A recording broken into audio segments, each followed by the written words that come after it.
Pet peeves. So, what are your pet peeves? I want to tell you a couple of mine.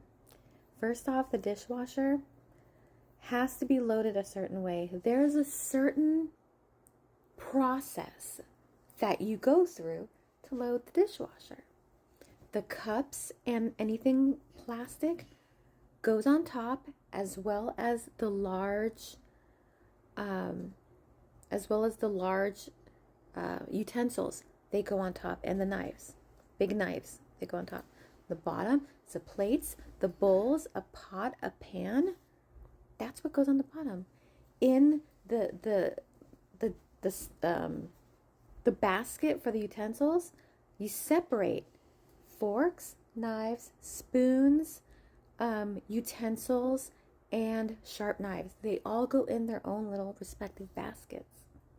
I don't know if that's just me, but when I open the dishwasher and it's not loaded according to specification, I get, I will go in, I will stop what I'm doing and reload the dishwasher because you are not loading it the way it's meant to go.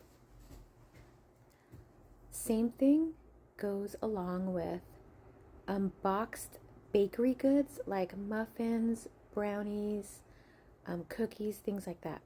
I have a pet peeve if, like, I share the apartment with 5 other people or 4 other people. Well, no, at this moment, right now there's 5 people in the apartment because daughter's uncle uses our apartment as a shelter.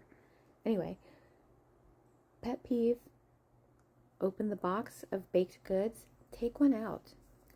Take a couple bites and put it back in the box. Pet peeve. I don't like that. Don't like that.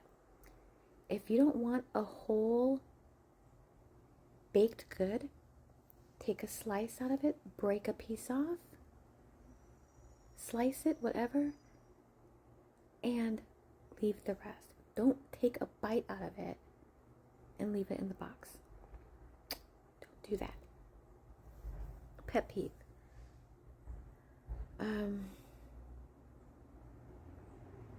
I think those are like 2 of my main pet peeves that I hear. I think that's the garbage truck or the dumpster. You could hear the brakes squealing. Anyway, so I'm about halfway through editing my book.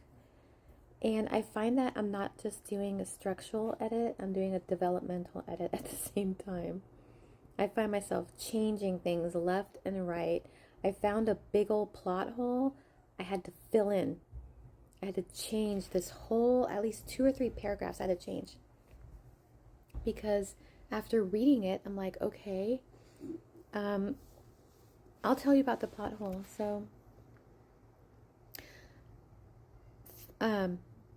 we have Adrian Krell, who's the CEO, current CEO. We have Frederick, who's his father, former CEO, now staying on as an advisor. Well, it turns out that Adrian found out that Frederick and the board of directors were inserting cybernetic hearts into the employees to ensure loyalty to the company. Because obviously, if the employees quit or got fired, they would shut down their heart. And basically, in a way to signal to other employees, if you mess up or you decide to quit, you work here. Once you get hired here, you stay until you retire or die.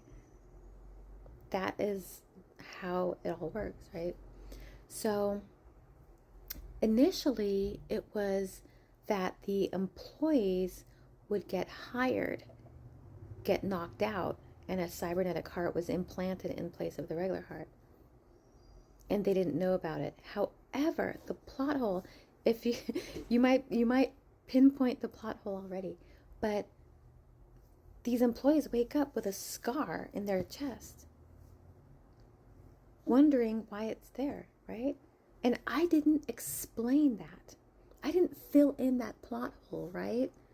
And so I had to change up the whole thing, right? And to explain that away. So I'm not going to explain how I changed it, but I had to change it to where it's plausible now. It makes sense. And there are other places I had to go back and forth in the book to fix this plot hole because I said this in the beginning of the book. So now I gotta fix this plot hole. I gotta fix that plot hole because I said that. You know, writing the book is easy. It's the editing and developmental stuff that is not easy. I think that after I'm done with this first phase of editing, the first half of my first phase, I'm going to go back and do the developmental editing as a whole because it wouldn't hurt, right, to do a second one. But yeah, I think I'm going to do that developmental editing.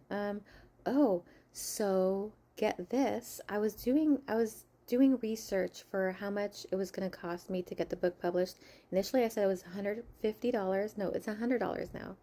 I just saved 50 bucks because initially the beta reader that I was going to hire was $100. I found one who edits up to 90,000 words and beta reads, critiques the book for 65 bucks.